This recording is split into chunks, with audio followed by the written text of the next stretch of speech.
भोपाल से प्रस्तुत हैं प्रादेशिक समाचार। नमस्कार, समाचारों के साथ मैं जितेंद्र रघुवंशी। पहले मुख्य समाचार। प्रधानमंत्री ने संसद में राष्ट्रमंडल देशों के स्पीकरों के 28वें सम्मेलन का किया उद्घाटन। कहा, संसद के कामकाज में अब एआई का भी इस्तेमाल। मध्य प्रदेश विधानसभा का बजट सत्र 16 फरवरी से शुरू, 12 बैठकें होंगी। मुख्यमंत्री डॉक्टर मोहन यादव माखन नगर दौरे पर लाडली बहना योजना के तहत लाभार्थियों के खाते में राशि ट्रांसफर करेंगे। और उज्जैन में महाकाल महोत्सव 2026 के दूसरे दिन शिवा संगीत की प्रस्तुति। अब समाचार विस्तार से।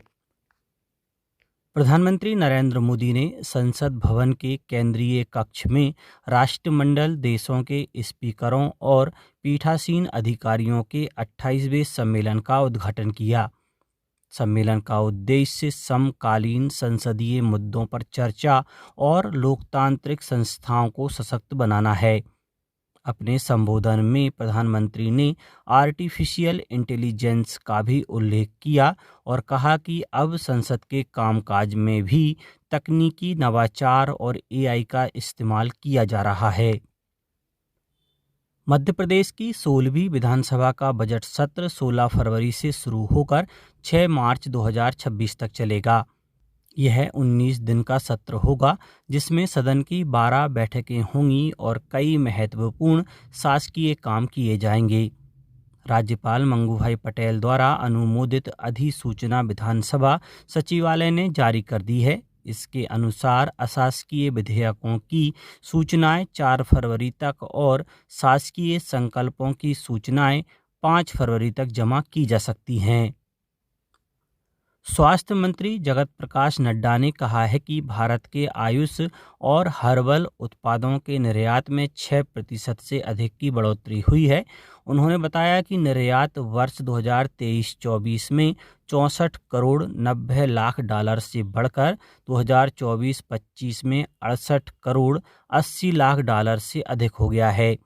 उन्होंने कहा कि प्रधानमंत्री नरेंद्र मोदी के नेतृत्व में भारत की स्वास्थ्य विरासत दुनिया भर तक पहुंच रही है। मुख्यमंत्री डॉक्टर मोहन यादव ने उज्जैन में भगवान बृहस्पति मंदिर में दर्शन किए और तेलीबाड़ा चौराहे पर स्थानीय लोगों से चाय पर चर्चा की। प्रवास के दौरान उन्होंने निर्माणाधीन गीता भवन का निरीक्षण किया, जो अप्रैल 2026 तक 34 करोड़ रुपए की लागत से 5.11 एकड़ में पूरा किया जाएगा। मुख्यमंत्री डॉक्टर मोहन यादव नर्मदापुरम जिले के माखन नगर दौरे पर जाएंगे। वे दोपहर 1 बजे माखन नगर पहुंचकर लाडली बहना योजना के तहत लाभार्थियों के बैंक खातों में राशि सीधे ट्रांसफर करेंगे। मुख्य कार्यक्रम माखन नगर के सांदीपनी विद्यालय के पास खेल मैदान में होगा। इससे पहले उनका रोड शो होगा। इसके बाद मुख्यमंत्री पीडब्ल्यूडी गेस्ट हाउस का लोकार्पण, माखनलाल प्रतिमा पर माल्यार्पण और 101 फीट के राष्ट्रीय ध्वज का अनावरण करेंगे। मुख्यमंत्री विकास खंड में लगभग 100 करोड़ रुपए के अन्य विकास कार्यों का उद्घाटन भी करेंगे। प्रधानमंत्री नरेंद्र मोदी के नेतृत्व में खेती को सस्टेनेबल और पर्यावरण के अनुकूल बनाने का अभियान अब किसानों के खेतों में रंग दिखा रहा है। उमरिया जिले के ग्राम कोडार निवासी बबलू पयासी अपनी मिट्टी की उर्वरता बढ़ाने और अच्छी फसल पाने के लिए अब जैविक खेती अपना रहे हैं। मुख्यमंत्री डॉक्टर मोहन यादव ने भोपाल में आयोजित मध्य प्रदेश क्षेत्रीय एआई इम्पैक्ट कॉन्फ्रेंस 2026 का दीप प्रज्वलन कर शुभारंभ किया। इस अवसर पर मुख्यमंत्री ने प्रदेश में एआई के माध्यम से बेहतर शासन और आर्थिक बदलाव के लिए सरकार की कार्य योजना प्रस्तुत की। AI enabled governance for in empowered Bharat विषय पर आयोजित इस कॉन्फ्रेंस का उद्देश्य एआई आधारित शासन, तकनीक और प्रौद्योगिकी के क्षेत्र में शिक्षा जगत और उद्योगों के बीच सहयोग बढ़ाना है। उज्जैन में चल रहे श्री महाकाल महोत्सव 2026 के दूसरे दिन खास सांस्कृतिक कार्यक्रम आयोजित किए गए।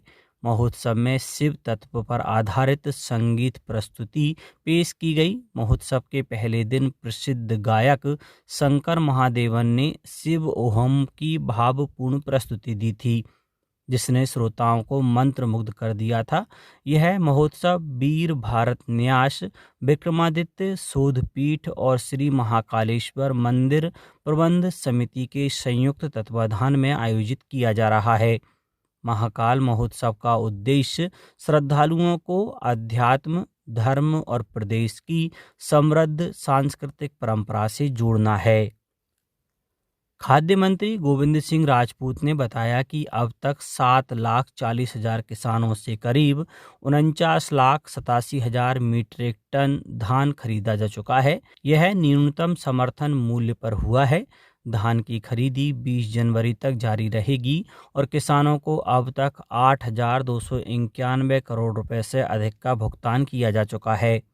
राज्य में धान बेचने के लिए 8,59,000 से अधिक किसानों ने पंजीकरण कराया है और खरीदी का करीब 79% धान परिवहन किया जा चुका है।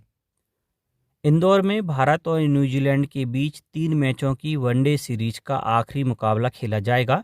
यह मैच 18 जनवरी को होलकर स्टेडियम में होगा, जिसके लिए दोनों टीमें कल शाम इंदौर पहुंच गईं।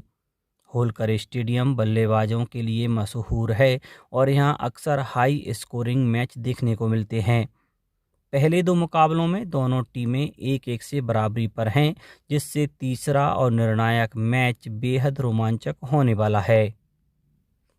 गृह मंत्री अमित शाह ने गुजरात के अहमदाबाद में आदि शंकराचार्य जी की पुस्तकों के गुजराती भाषा में प्रकाशित संग्रह का विमोचन किया। इस अवसर पर आयोजित कार्यक्रम में श्री शाह ने कहा कि यह संग्रह डॉक्टर गौतम पटेल के जीवन की बड़ी उपलब्धि है। उन्होंने स्वामी अखंडानंद जी के योगदान को भी याद किया। श्री शाह ने युवाओं से गुजराती में अनुवादित विवेक चूड़ामणि पुस्तक को कम से कम एक बार पढ़ने की अपील की। अब कुछ समाचार संक्षेप में। केंद्रीय संस्कृत विश्वविद्यालय भोपाल में 16 और 17 जनवरी को भारतीय भाषाओं में समरूप वैज्ञानिक परिभाषिक शब्दावली विषय पर 2 दिवसीय कार्यशाला का आयोजन किया जा रहा है। शिवपुरी जिले में कक्षा 6 से 8 तक के विद्यार्थियों के लिए एक जिला स्तरीय गणित विज्ञान प्रदर्शनी का आयोजन किया गया। सशस्त्र बल वेटरन्स दिवस के अवसर पर जबलपुर में आयोजित समारोह में पूर्व सैनिकों, वीर नारियों और उनके परिजनों को सम्मानित किया गया। वहीं झाबुआ जिले में कलेक्टर ने भूतपूर्व सैनिकों और उनके परिजनों का सम्मान किया। नर्मदापुरम में मुख्य मकर संक्रांति पर्व पर नर्मदापुरम, हरदा, छिंदवाड़ा, भोपाल और विदिशा समेत अन्य जिलों से हजारों श्रद्धालु मां नर्मदा में आस्था की डुबकी लगाने पहुंचे। देवास बाल वाटिका नवाचार को राष्ट्रीय स्तर पर स्कॉच अवार्ड में सिल्वर श्रेणी में पुरस्कार प्रदान किया गया है। राजगढ़ में मां जालपा गौशाला संकट मोचन राजगढ़ की नवीन समिति का गठन किया जाएगा। गौशाला संचालन हेतु इच्छुक व्यक्ति स्वयंसेवी संस्थाएं 20 जनवरी तक संपर्क कर सकती हैं। धार जिले में किसानों की आय बढ़ाने और दुग्ध उत्पादन को दोगुना करने के उद्देश्य से पशुपालन एवं डेयरी विभाग द्वारा डेयरी प्लस योजना के अंतर्गत मुर्रा नस्ल की भैंसों का वितरण किया गया। और खंडवा जिले के बलड़ी विकास खंड में रोजगार मेला आज आयोजित किया जाएगा। अंत में मुख्य समाचार एक बार फिर। प्रधानमंत्री ने संसद में राष्ट्रमंडल देशों के स्पीकरों के 28वें सम्मेलन का किया उद्घाटन। कहा, संसद के कामकाज में अब एआई का भी इस्तेमाल।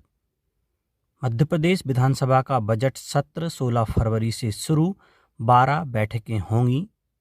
मुख्यमंत्री डॉक्टर मोहन यादव माखन नगर दौरे पर लाडली बहना योजना के तहत लाभार्थियों के खाते में राशि ट्रांसफर करेंगे। और उज्जैन में महाकाल महोत्सव 2026 के दूसरे दिन शिवा संगीत की प्रस्तुति। आज के इस बुलेटिन में बस इतना ही। नमस्कार।